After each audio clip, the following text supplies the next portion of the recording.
Welcome everyone to the fourth and final session of the ERI Zoom training for 2026. Once again, I acknowledge Irish Aid, Mission Cara, and Edmund Rice Development. Thanks to them, this Zoom training is possible. Today, the topic for our training is Care of the Earth in the light of Laudato Si and the SDGs. And our presenter for today would be Brother Kevin Cawley, who's joining us from New York. And Brother Brian will introduce him in a moment. Today we have interpretation services from English to Spanish. I don't think in Hindi because Charna is not here. Okay, so for all those who would like to listen to the Spanish interpretation, please click on the interpretation button at the bottom of your Zoom screen, and there you'll be able to choose between English, Spanish, and maybe even Hindi. Okay, so I'm just leaving this on the screen for our Spanish speakers so that they are able to do that. Flavia is already interpreting what I'm saying in Spanish, so you should be able to hear her in Spanish.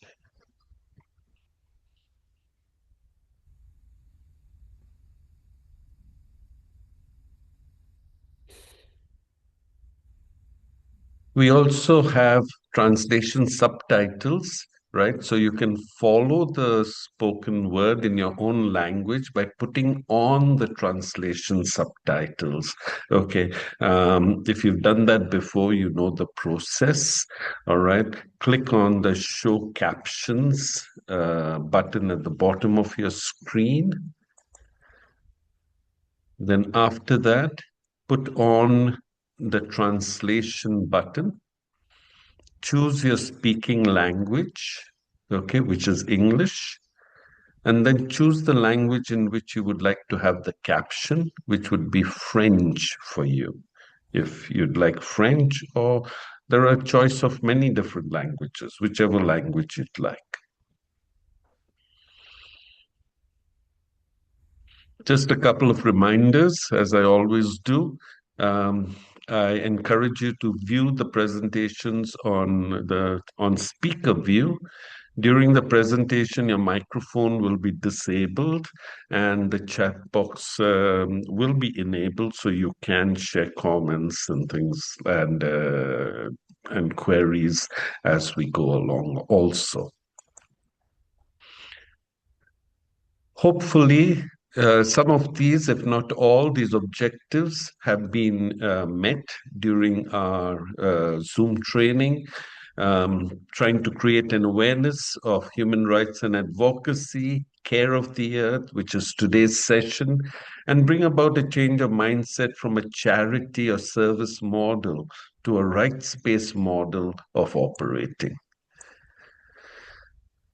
Also, we hope that this training has helped to create an advocacy networking platform where we have been able to learn from one another, share experiences, especially through the chat box experiences and through your feedback, and collaborate with and support one another. So with that, I'm going to stop sharing my screen. But before I hand over to you, Brian, to welcome everyone and to introduce Kevin, I just want to mute everybody. Okay. All right. And so all our co-hosts will be able to unmute themselves. Flavia, yeah, and Kevin and Brian, you'll be able to unmute yourself over there. Okay. So just before I do that, I'm just going to spotlight. Okay. Right. So over to you, Brian. Thank you. Okay, thanks, Tino, and welcome everyone to the fourth of our online training sessions, and this one on the care of the earth. As mentioned, presenter today is Brother Kevin Cawley. Kevin is a member of our ERI team. He's also the Executive Director of the Thomas Berry Forum for Ecological Dialogue at Iona University in New York. He's worked in educational ministry in a number of high schools as a teacher, coach, and administrator. He has served on the faculty and in administration at Iona University and in leadership in his religious community. So Kevin currently serves as the United Nations headquarters at the United Nations headquarters in New York as the main representative of Edmund Rice International. And he also produces a monthly newsletter for this organisation on environmental concerns, the Carbon Rangers Ecozoic Times. So welcome, Kevin, and I hand over to you now for your presentation. Thank you, Brian. Thank you, Tino. Thank you all for being with us this morning. The presentation is pretty straightforward. I will be doing a lot of slides with my own narration behind it. And if it's too fast, Tino, just let me know and I can go slower. And we hope that things work out technically. And there'll certainly be time in this presentation for people to have questions.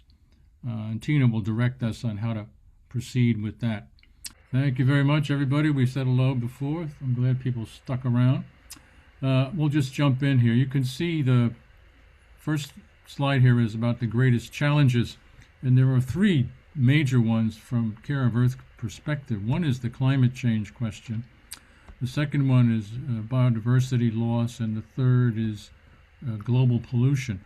Those are the main challenges for the planet right now. Let's see.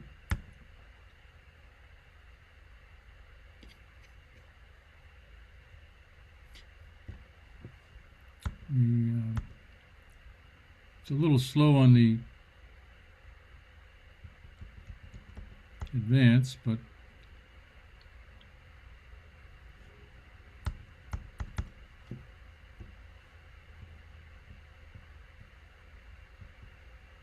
this is a slide that shows our difficulty right now.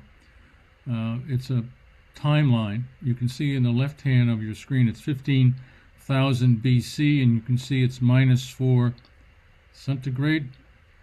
That's a long time ago. It was very, very cold. And then as we moved along and the planet began to warm, around 5,000 BC, we're at 0. And then it dips a little bit.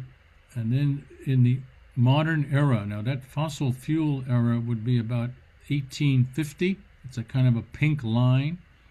That's when we began to burn fossil fuels, and you see what happens to the temperature line. The blue line is the temperature.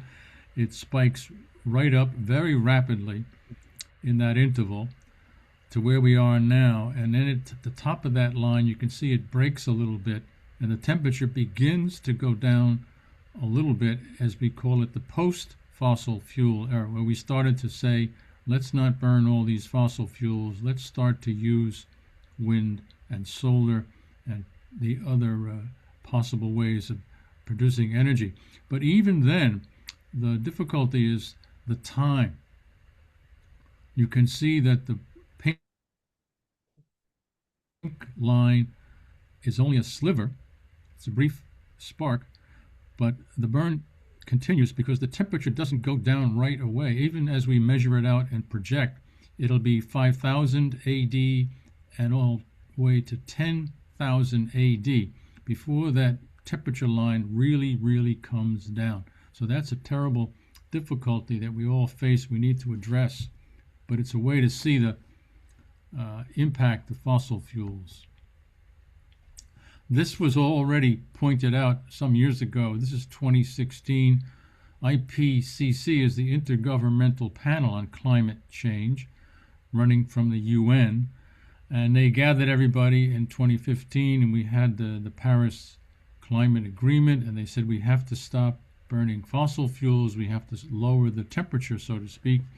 And the goal was 1.5. You see that 1.5 in green? That's the goal. They sent everybody home from that meeting, and they said, do your homework. And when they came back, they checked everybody's homework, and we were going to be still in difficulty here because the temperature wasn't going to go down enough. Now that slide has left the screen. I'm not sure why. There it is.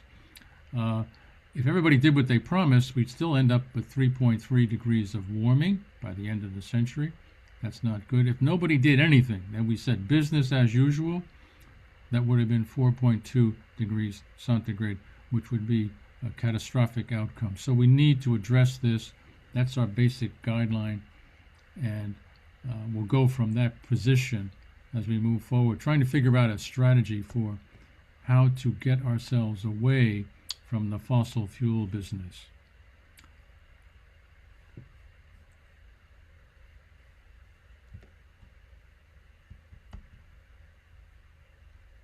And Tino, my slides are not advancing. Okay, 1 minute. Okay, 1 minute. All right.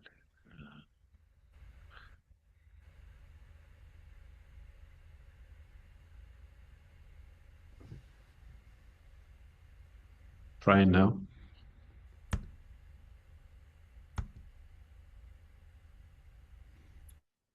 I'm the policy warning slide, and it does not go back, it does not go forward. Okay. All right. Now Then we've let got me another run one. it. Okay, it did move. The new news is that we think we've made some progress on the temperature. The new report is that we've now lowered the temperature. We think it will stop at 2.8 centigrade, which would be very good. But the problem is this research came out before the war in Iran began. So it's not clear that this will be a success, but we at least have this beginning of something. We know we can bend the curve a little bit, and that the Paris Agreement did have some impact on different countries and how they proceeded. Again, the question of moving these slides has not been settled. I think when we press it now, we still don't see an advance of the slide. Okay. Let me then control it and you tell me when to move. I'll just Okay, well, put this the is the whole next slide, so this is a good thing. This tells us the carbon story in 3 numbers. The first number, as you can see coming up shortly, is 2 degrees, which we said was the limit.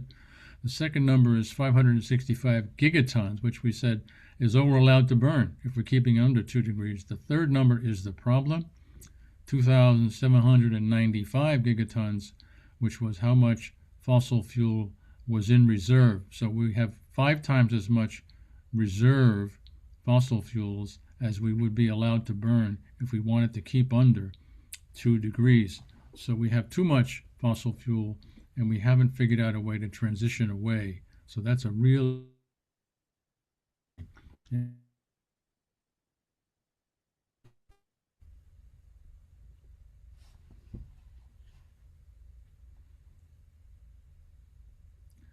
It's an obsession that hasn't been addressed, and we're still in trouble. Next slide would be another photo of what's happening. This is the world moving fossil fuels around, and of course part of the trouble now is the current conflict, which is slowing all that traffic. Next slide would be a problem that we maybe need to look at. This is, we can go back one slide, Tino, I'm not sure why that jumped. These are Antarctic slides. When you see the picture of the iceberg in the next slide or so, you'll see a map of Antarctica showing the Thwaites Glacier. It's a little red dot down there. You can see South America to the left because we're looking at the South Pole. And that ice is on land where it belongs for now, and it's just not damaging anything, but it's starting to come off the land. When the ice comes off the land, it enters the ocean, and it does raise sea level. So the next slide can give you some idea of when the sea level goes up, this is what's happening. This is Indonesia, and that's a little village on stilts behind it. And right there in front of you is a picture of what's happened to them. They're trying to save their cemetery. by building up around it with old tires and sticks to try to preserve that land where their ancestors are buried. So this is a grim model of what happens when sea level does rise, even though it doesn't sound like a lot. That's the problem. The Thwaites Glacier, if the whole thing goes into the water, would raise sea level about 65 centimeters. We're now facing biodiversity loss. Again, this has to do with the ice melting. Emperor penguins are a good whole placeholder for that. The penguins, little ones, don't have the right feathers when they're born. They have to get their, as we say, the water feathers. And what happens is they're at the edge of the ice. They don't have the right feathers. The ice breaks off, melts, and the chicks go in the water where they cannot survive because their feathers aren't ready. So you're losing thousands of baby penguins, and we're not sure how long that will go on before something slows down the melting of the ice. The penguins, of course, do not know why the ice is melting. They know they have to be on the ice to go fishing, but they don't see the danger. We'll go to another slide now. There is some encouragement that extinctions are decreasing a little bit from about 100 years ago. We can keep clicking away there. That's a couple of items there, Tino. So the rate of extinction has slowed down a little bit. So there's some hope for the future. We'll do a slide. And another slide, because that's a double dip. The one big thing that did happen recently was the UN High Seas Treaty.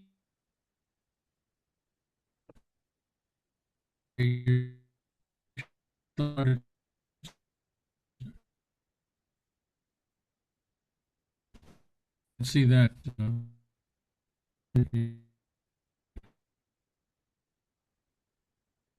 to 60 countries, then it goes into force, and it fills in a gap in international waters. That's water that's beyond national jurisdiction. They're going to get better regulation of human activities out there, and they're going to safeguard a lot of marine ecosystems from pollution and biodiversity loss, which are two of our biggest problems. We can do a slide now. See our next entry. The global pollution was the third item on our list of challenges, and we do a slide here and look at what is next. Kevin, if you can just speak a little louder. Thank you. Okay.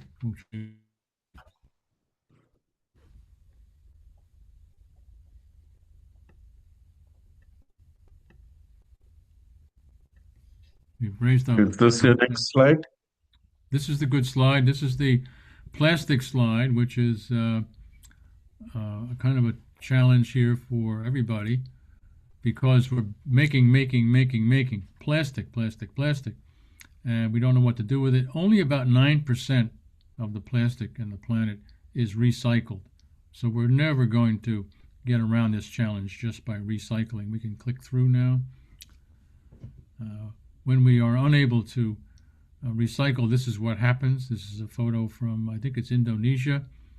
These folks in these little boats are trying to collect the plastic that's floating in a bay and then put it in their little boats and then take it off to a recycling center. You can see the futility of this effort, but it is a way for these folks to try to make a living. Next slide. There was a long-time effort at the UN on the Global Plastics Treaty. It fell apart 2 years ago. A lot of opposition from the countries that are fossil fuel countries, because they realize fossil fuels will have to go away at some point. What do we do, as we say, with those molecules? And they decided that the best play forward would be, let's turn it into plastic. So that's the bad news. The plastics that you're starting to see everywhere are basically, it's a fossil fuel product. And right now, the plastics treaty is being held in abeyance. They did get a new chairperson for the negotiations, so maybe that'll pick up again soon, but it does have a lot of powerful countries pushing against it. Next slide, please. Another thing we have recently discovered, we can see, keep clicking through, we'll see the note here on this, that the microplastics that are in the atmosphere, they're heating the planet, even though it's hard to believe. they add to the warmth of the planet. China and the U.S. have found that these tiny colored bits of plastic absorb sunlight around the world, and they heat up the planet. So not a good piece of news, as on top of everything else, the plastic is warming the planet. Next slide. We know that the dangers of transition are real. This is a photograph of, I believe it's Colombia.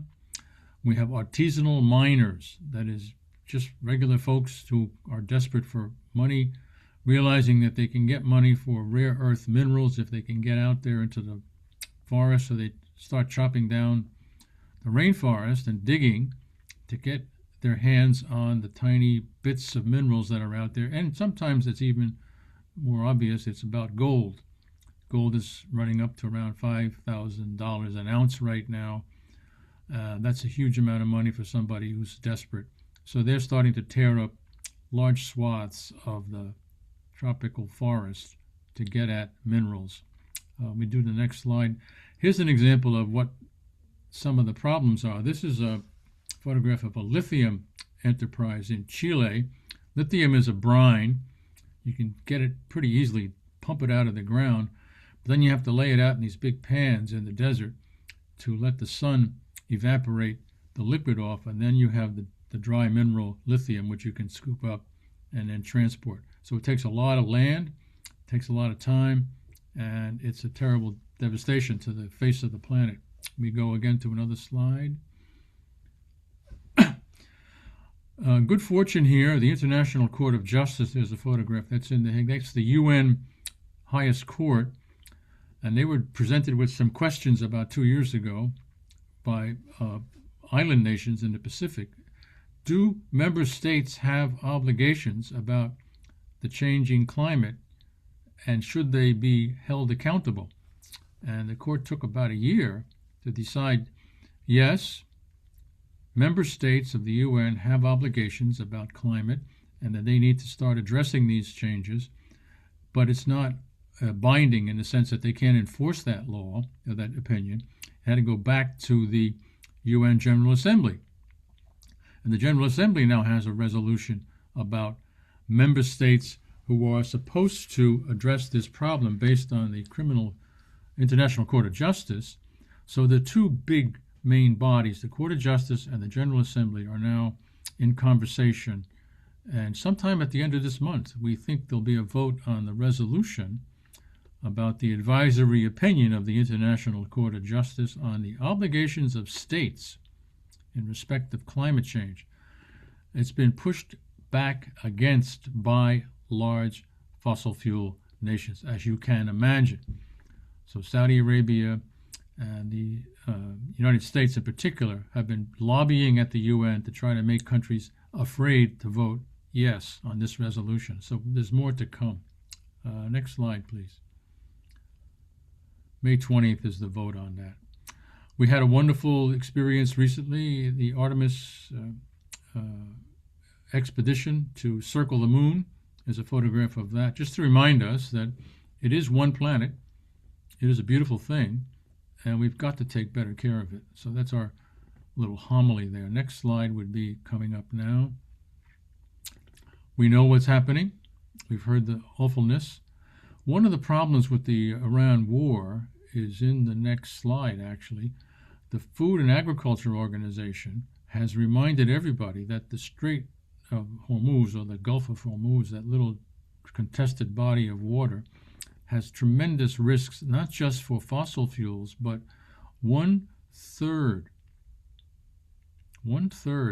of fertilizer for the planet has to pass through the Strait of Hormuz. So the Food and Agriculture Organization of the UN is warning everybody that we're facing a tremendous difficulty in terms of food production in the next year because the fertilizer is stuck in the strait, can't get out to farmers who must plant now to make the food for, as we say, the fall harvest in the Northern Hemisphere. So we're facing into that. It's not obvious yet because the impact hasn't hit, but that's a distant warning from the Food and Agriculture Organization that the Strait of Hormuz closure is not just about oil. It's about the fertilizer challenge. All right. Now I have a break scheduled here if we want to do that, Tino, or do we want to just keep going because of the delay? I think we'll just keep going. Okay. Okay. We'll just advance that slide then. So now we're touching into the Laudato Si portion. Laudato Si is the title of the encyclical of Pope Francis, which also came out in 2015. You notice it's the same year that the Paris Agreement was reached. And he wrote this encyclical about care of the earth, not just to Catholics, but to the whole world, hoping that they will pay attention to acknowledge, as he says, the appeal and the immensity and the urgency, as he says, of the challenge we face. Next slide. That's the cover of the book. It's a small book, but it's been very potent. I hope that if you haven't read it yet, you can get your hands on it and study it. It's a wonderfully good, powerful document. It has also been brought to the UN and shared among those working on the Sustainable Development Goals.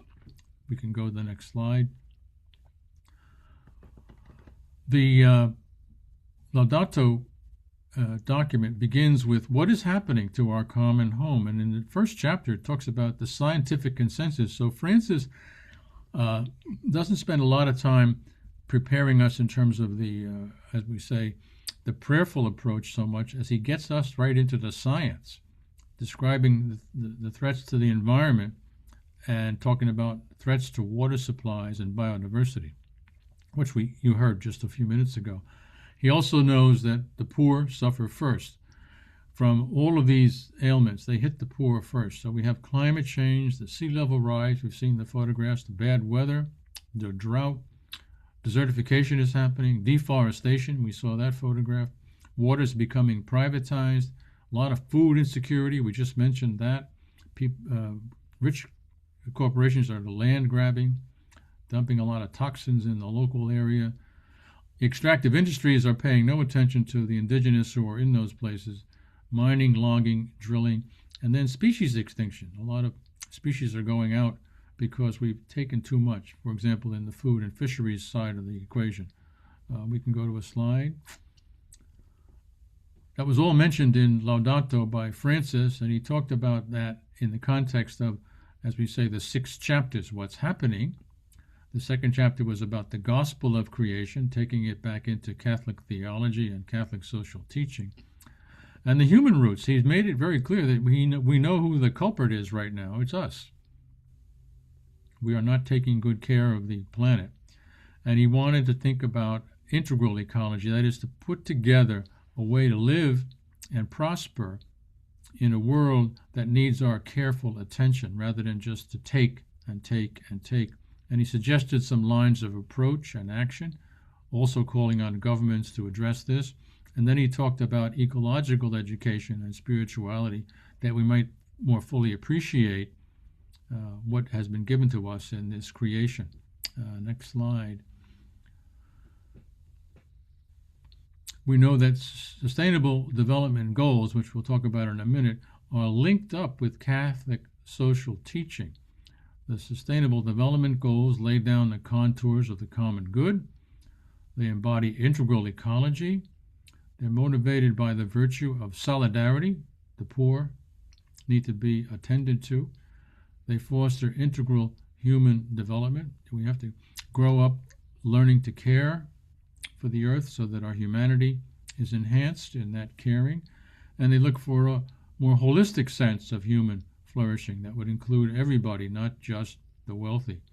We'll go now to a way to look at that. If we back up one slide, the Sustainable Development Goals, you can see the small little boxes.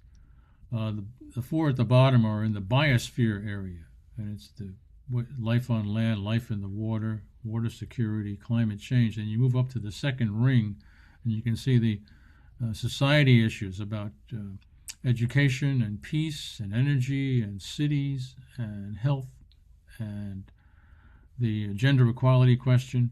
And then at the very top, it's talking about economy, jobs, human rights, etc., and the cycle of consumption around distribution and consumption so that we continue to recycle rather than to just throw away. So those are all together. And the final arrow pointing up will point to the goal number 17 about partnerships for goals. So we'll move that slide away now. We talk about inequality. This is a picture there of a well in India. We'll have to go back to that. The slides have jumped a little bit ahead here. Sorry, Kevin. Um, uh, Kevin, there's still some people who are saying that you're a little soft. So just if you can be a little louder Okay, while I get you back. pump up the microphone again, Yes, please. and I'll lean in. Yeah, please. Apologies. Okay. Is this okay? Is this way I moved away from your slideshow? Yeah, this is quality.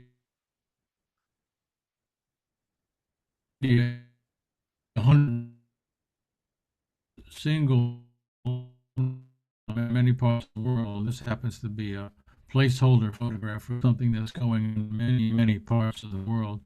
Will get more intense as time passes. Takes another view of this kind of problem.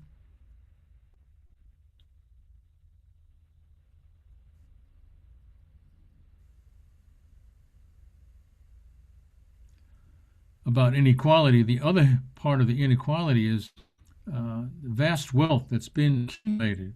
In this case, from Oxfam, they tell us 8 men own half the world's wealth. That was as of 2 years ago. I don't think it's changed that much, but you think about that. 8 men, no women there, own the same wealth as the 3.6 billion people who make up the poorest half of humanity. So inequality is an ongoing concern. It was certainly a concern of Pope Francis. We can go to the next slide now.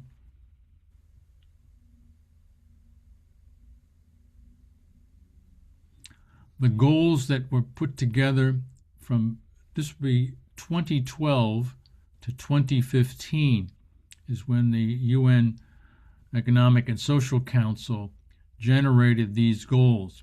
They started out with the 2000 Millennium Development Goals in 2000, which were 8. Then they got together around 2012 and said that was for 15 years. What do we do for the next 15 years until 2030? And they generated these 17 goals. A lot of them were the same from Millennium Development Goals, the no poverty, zero hunger, good health, education, gender equality, and the water. The first 6 were certainly very similar, but recently we have been facing into the difficulties that the world is not addressing these in a satisfactory manner. So we'll have to see, particularly this summer, there's another meeting at the UN and at the high level talking about how are we doing on sustainable development goals. Next slide. There's a review process, and we talk about SDGs, Sustainable Development Goals. There are several of them that are coming up for a look this summer. The goal 6 on clean water, the goal 7 on energy, the goal 9 on industry, the goal 11 on sustainable cities, and then goal 17, which is about the partnerships, are all coming up for inspection in July in New York at headquarters. We'll have more to report on that as we go through the summer. The political forum begins on the 7th of July, goes for a week. It's under the Economic and Social Council in New York. There's a ministerial segment. That is where they try to get the environment ministers together, and maybe sometimes they can get foreign ministers, the higher level. That's for 2 days, at the end of the process. And the last day of that process, there'll be some kind of a document on the 16th of July. So there'll be more to report on how we do on the Sustainable Development Goals. Some examples of this. Goal 6, for example, they had a lot of targets. I'll just look at a few of them. One of the things they said was you have to get universal access to safe drinking water. That seems to be a basic. Equitable sanitation and hygiene while ending open defecation. That's a terrible problem in many parts of the world. Improving water quality and reducing pollution, and increasing water use efficiency. You can see they broke it down in at least those ways. There are lots more targets, but those are few, just to give you an example. We'll go to the next slide. On energy, there were several targets. We can at least mention a few of them. They had to do with ensuring universal access to affordable, reliable, and modern energy services. They talked about increasing the share of renewable energy in the global energy mix, and they talked about doubling the rate of improvement in energy efficiency. So all of these things, if they are addressed and moved on, can really help, and they'll help mainly the poor of the world, which is an important feature. Next slide on these HLPF and these SDGs. The targets for industry, innovation, and infrastructure, which is number 9 on the SDGs. They want to develop quality infrastructure, that is stuff basically so your bridges and roads don't fall apart. They want to increase industrialization's share in employment. This is bumping into the problem now with artificial intelligence, which seems to be reducing employment in many places. And they're trying to boost small-scale enterprise access to finance. So the little mom-and-pop stores and shops and food places get access to finance so they can support themselves and make a living that's going to sustain their families. Next slide would be about sustainable cities. And these are ongoing challenges. They're trying to get safe and affordable housing around the world. They're trying to design sustainable transport systems. That is, would be sustainable transport that does not involve fossil fuels. That's a difficult one, of course. They want inclusive and sustainable urbanization. That is, cities are good places for lots of people because they do have lots and lots of services, but they're hard to keep running safely, and you need a lot of support. And then the environmental impact of cities. They're taking in about 80% of the energy, and they produce 75% of the carbon emissions. So they've got to be worked out to be more based on renewable energy and lower their output of the carbon in the atmosphere if it's going to go forward. The 17, go ahead, we'll do that one on partnerships. This one's about putting together all of this energy in terms of let's get this to happen. So the agenda is universal. It looks for action by all countries, developed and developing, making sure no one's left behind, which is also from Laudato. And it necessarily requires a lot of partnerships around governments, the private sector, and civil society. So that's the final goal of the SDGs, and it came at the very, very tail end of the whole show, so to speak, when they said to each other, we all looked at each other in the room, and at the end of the 3 years of conversation, they said, these are all great goals. How are we going to pay for all of this? And that's when they came up with the partnerships idea, because we'll need private sector and we'll need civil society, not just governments. And we'll go to the next slide now. Again, a break if we need it, but I think, Tino, you want to just keep rolling, if that's... Thankfully, Pope Leo has come along after Francis, and Pope Leo has made it clear that he's embracing the teachings of Laudato that we got from Francis. This is a photo of Leo at Castel Gandolfo in the Vatican area. He was at a conference in October, and he was in that photograph. He's blessing a large block of ice that was rescued, in a sense, from a glacier, to remind everybody that global warming was still happening. And his comment there, it's necessary to move from gathering data to caring, from environmental talk to an ecological conversion that transforms both personal and community lifestyles.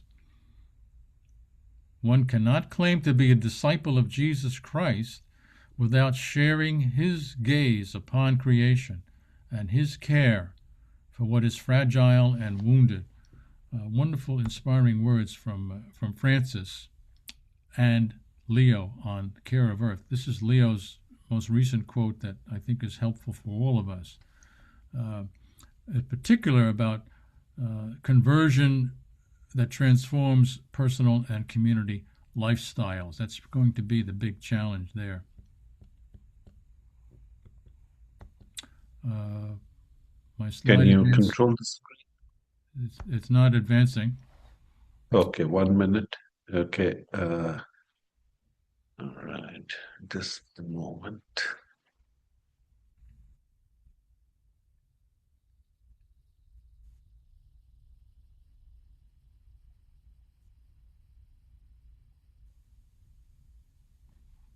Just check now.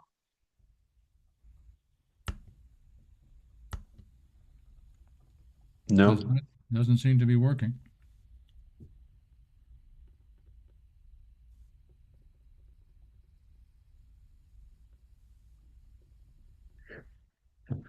It's not working for me either. 1 minute.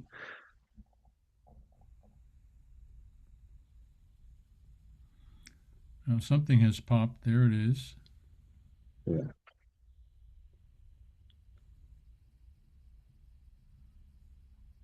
Now we jumped a few slides. So the Santa Marta Conference is the next item, so we'll go with that. If I can say a few words about Santa Marta. This event just happened. It finished up on last Friday, and it took place in Santa Marta, Colombia. And it was a gathering of member states of the UN, but it wasn't a UN event. So they went outside the UN and said, we need to talk about this. During the conference in November in Brazil, they had got some good language about transitioning away from fossil fuels. And then it got knocked down. So the Santa Marta conference came out of that frustration by many countries that we're not making progress in these Conference of the Parties every year. So let's have another meeting earlier than the Conference of the Parties. So they gathered in April in Colombia, and it was co-hosted by Colombia and the Netherlands. Now my slides are no longer advancing. There you go.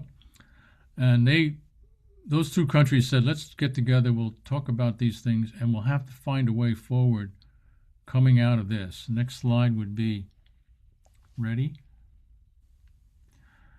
So this was about 80 countries, and they wanted to get a roadmap away from fossil fuels in a COP30 text. But Colombia and Netherlands, we said, let's do this. We'll do it in Colombia. We'll get people together and see what we can figure out in the meantime. So that's what happened in Santa Marta. Next slide. It was, the phrase there is just transition away from fossil fuels, meaning don't just move away from fossil fuels, but let's remember that there are people who work in those industries and are depending on those incomes who need to be accounted for as we move out of the fossil fuel world. And whatever that might mean. Next slide. At the beginning of the conference, there's a picture there of a panel. They talked about a science panel. That is, get the scientists lined up so we can work with this. Johan Rockström is the director of the Potsdam Institute. If you see that name and that frame, he's a very reliable person on how do we get out of this difficulty. He's the man responsible for the famous planetary boundaries research, and then Carlos Nobre, who is from the Amazon rainforest researchers, and he's from the University of Sao Paulo in Brazil. These two folks began to put together some plans. Next slide. That's a picture from April, just 2 weeks ago. They came up with some work streams. The first work stream would be about roadmaps connected to UN climate plans. nationally determined contributions, NDCs. We talked about that way back at like the second or third slide today.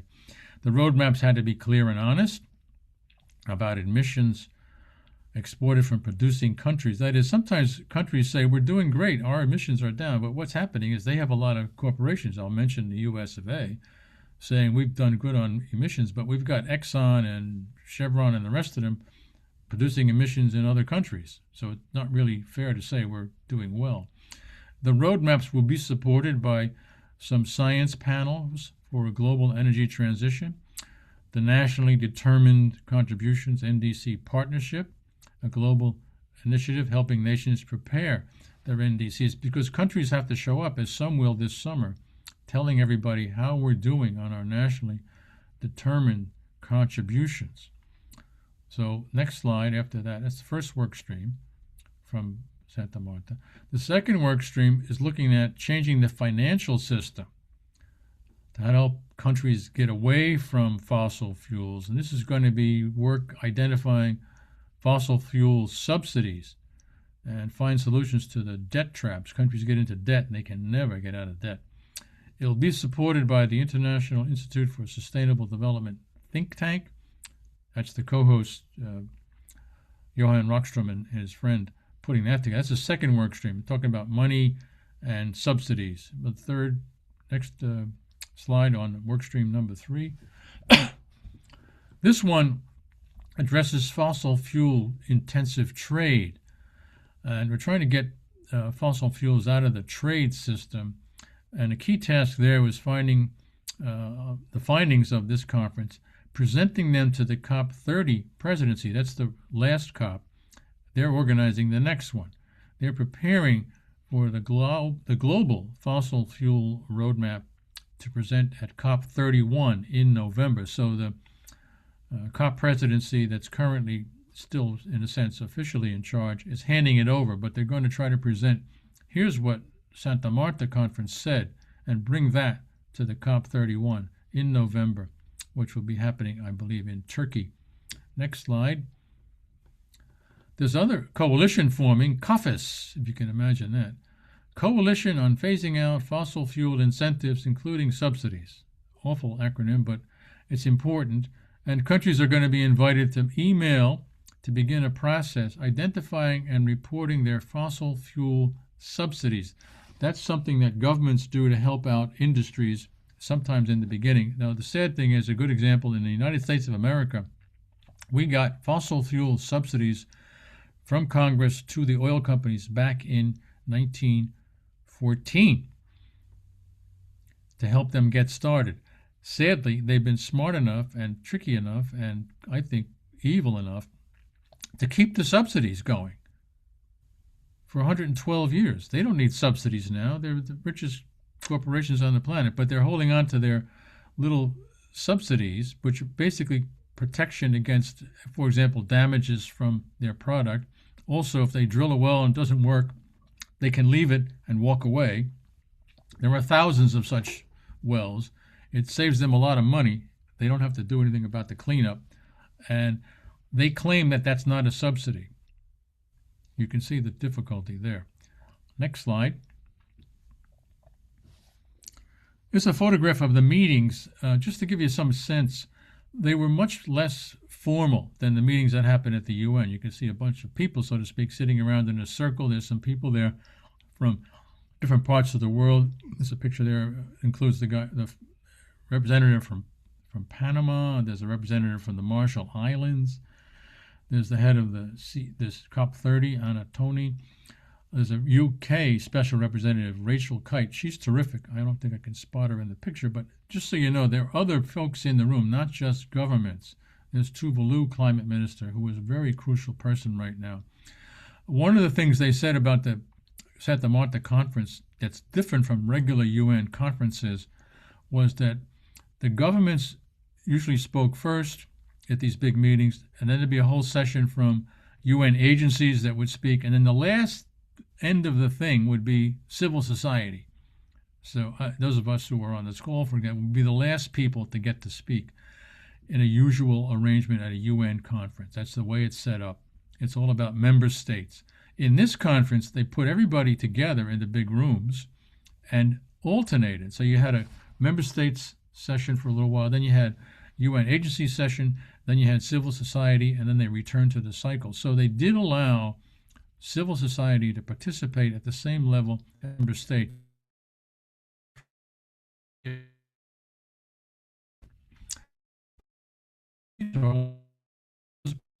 Slideshow that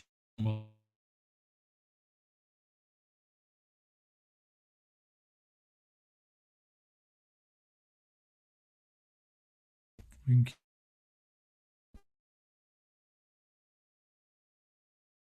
point out that not invited. Um,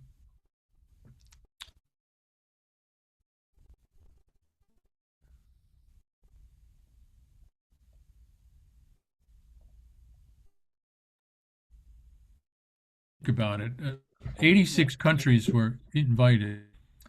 Several countries were not invited on purpose. They did not invite the USA, did not invite Saudi Arabia, didn't invite China, Russia, and India. They didn't think they were taking the thing seriously, and they'd also be interfering. For some reason, Nigeria showed up uninvited, and they were allowed to speak. But, you see the list there. 98 countries were invited, 57 showed up, and a bunch of the ones that were not invited, of course, did not show up. It helped things move along. So we'll go to the next slide. They decided at the beginning of this process to plan the next meeting. So another sort of Santa Marta conference will take place next year around this time, and Tuvalu and Ireland will co-host the next conference on transitioning away from fossil fuels. It'll take place in Tuvalu. That's the flag on the right. And you can see the Irish flag on the left. So that looks encouraging because that will be a very important conference. It'll come after the conference in Turkey and before the next COP. So let's hope that they can keep the momentum going. We'll go forward here.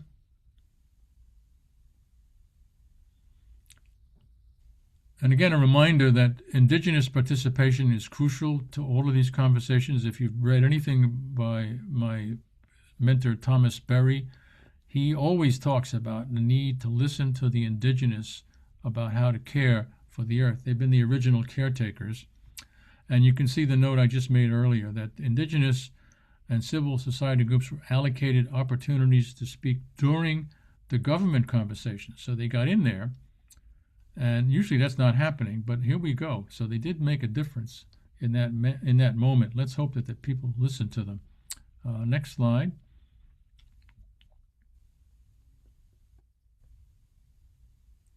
One of the interventions from the indigenous was from a woman named Larissa Baldwin, and she spoke out and said, remember to this group now, this is the last time we will be a token.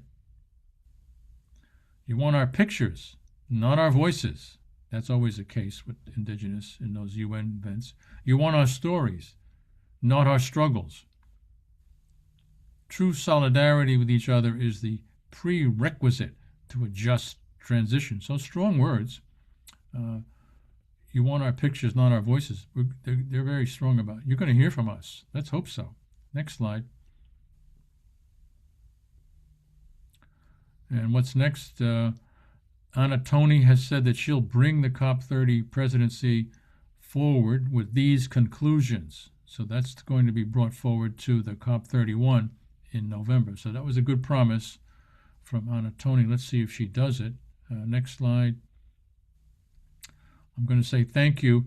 I'll say one more word. Somebody has the question in the chat, why were some countries not invited? The people in the Santa Marta organization said, we know if we invite the US and China and some other Saudi Arabia type people, we're going to have problems because they're going to try to water down the findings. They're going to try to make the conclusions less powerful. All of those kinds of things have been hurting us for the 30 years of the COP. So let's not bother with those people in the room. We'll bring our information to them in Turkey, and then they'll have to address it. So that's why Some countries were excluded, and it allowed a lot of other things to happen. I think Mary Robinson, who was a former president of Ireland, former head of the Human Rights Service at the UN, made the comment that it was a much more comfortable arrangement, and people did share more deeply, and she was very pleased to see so many civil society folks engaged at that level of conversation. It was a very important feature. One of the things that I've been reading is almost no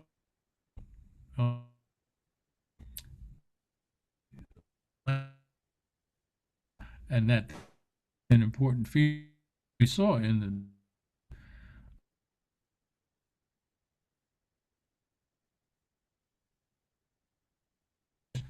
and this would be very helpful to begin to address the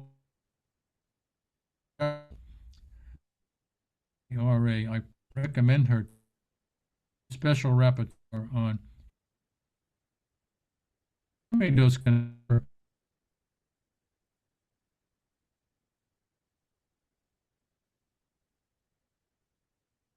Yeah, your bandwidth is quite low, Kevin. now.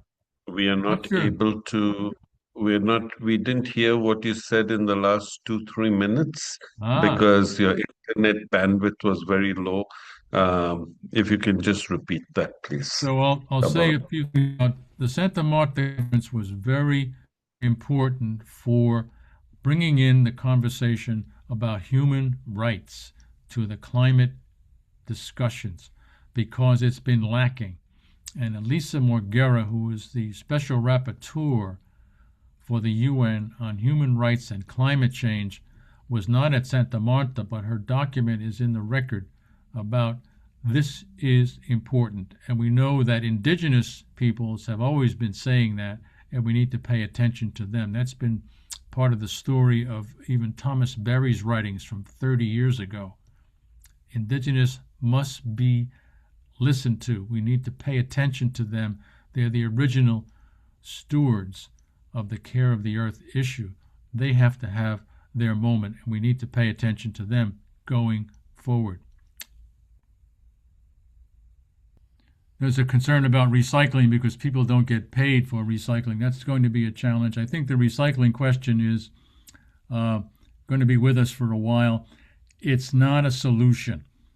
The solution is to stop making all those plastics. So that's going to be a difficulty that will still resist solutions.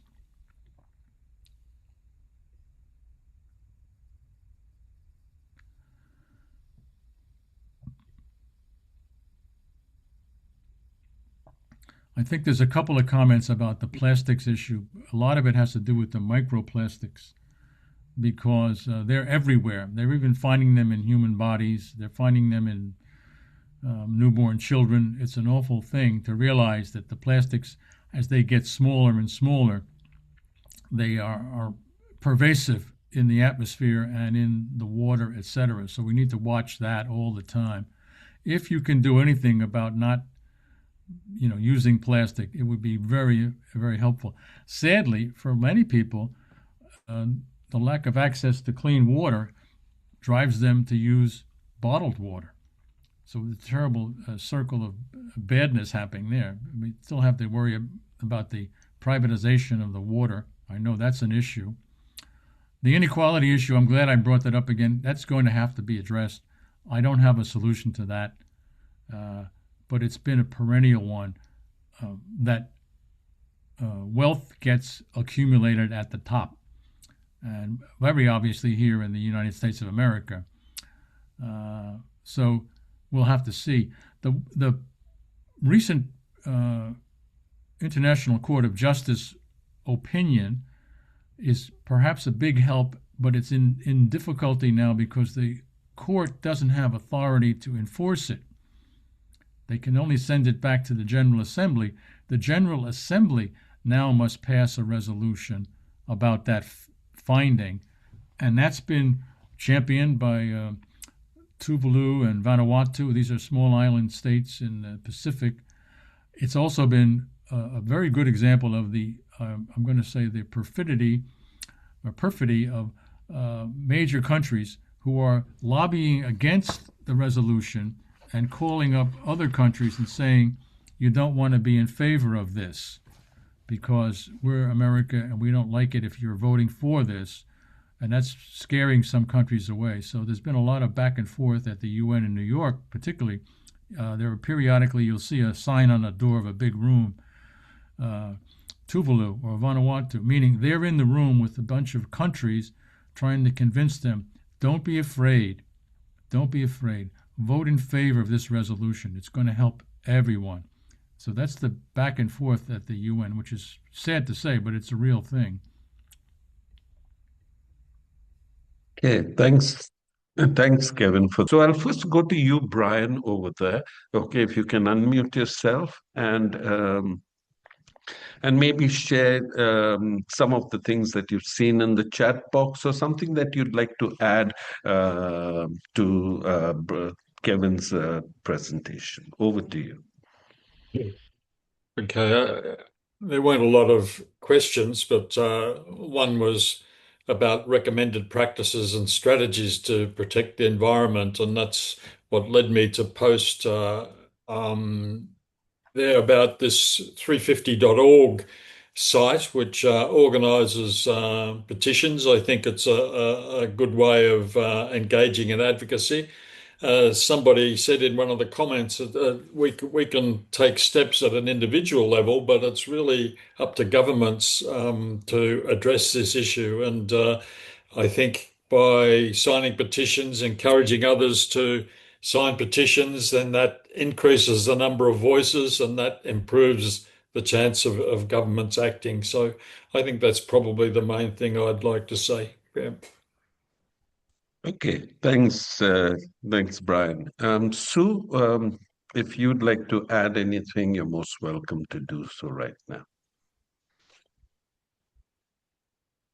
Thanks, Tino. Just one thing, again, back to that question about, people don't want to do recycling because they're not rewarded. It took me back to, and some of the other things about, how do we get people to change? The importance of what we do is educate children to encourage them to understand about responsibilities and their human rights. One of the things we often use in education is rewards and punishments. And, if you're relying on external rewards, like being paid for doing recycling, then it becomes very difficult. I think one of the things we need to, by sharing stories about and people understanding how those things impact on their lives, then people can develop a more intrinsic motivation for working towards a better world, just so that they'll have a better world for themselves and their children, rather than looking for an external reward for it. So that's just to understand the intrinsic value of what they're doing and not relying on external rewards for everything. Okay, thanks, Sue. Thanks very much. Okay, Kevin, the last words are for you. Thank you. Hope you can hear me. Yeah. The techie issues are always a bugger, and I'm thanking you for staying with it. And since I actually had to get out and come back in and sign on and sign off and all the rest of it, so I don't know what that was, but I have a note to myself to address it from my side. I have a company that supplies our internet service. I'll be calling them and asking them, tell me what's going on here. I hope to get that thing all worked out because we have a regular back and forth and it's be helpful. I think it's been very good. I was delighted to see so many different parts of the planet represented today, even as far away as Buenos Aires and Rome and Munich and the Philippines and Nigeria and Peru. That's very encouraging, and congratulations, pardon me, to Tino and Brian and Sue for keeping, as we say, spreading the net wide and wide and wide, so that more and more people are given these opportunities, and more people have the information. I'm going back to Sue's comment there. I don't get rewarded, so why should I do recycling or something like that? Whatever that is, it's always the same story everywhere. But I know from my own experience and from just recent conversations with people, one of the things that helped in the struggle for the end of apartheid in South Africa, when it was very grim and looked like this is never going to work, one of the comments that people got from the, as we say, the elders, it doesn't always matter that you see an instant result, but the main thing is to do the next right thing. Whatever that next right thing is, do it. It's very important because it does add up. And we've had some of that experience. And I know recently at events, we had a panel at a law school, and one of the questions from the audience was to a law professor who has been in this work for a while, and they said, "What gives you hope?" And he said, "I get that from my students too. What gives you hope?" And he says, "When I see my students do the next right thing, that gives me hope." So it's reciprocal. It's not just what you do, it's what you see other people do. So I use that as my helpful note for today. And I thank Brian also for his reference to 350.org. That's a big show over here in the USA, founded by Bill McKibben many, many years ago. And I think you're right that it's a terrific place to start if you're over, at least in this part of the world. It is a global thing now. People need help. They don't always feel like they're getting supported. Maybe they're all by themselves in a small place. But to know that this is happening would be very helpful to them. So that's my word from this morning from New York. Okay. Thanks, Kevin. And I also take this opportunity to thank, on the screen at the moment, you see the ERI team. Okay. 3 of us are in Geneva, and Kevin Cawley is based in New York. Okay. And so I take this opportunity to thank all my team members, Brian, Sue, Kevin, and of course myself. All right, for the 4 presentations that we made that formed part of this 2026 Zoom training.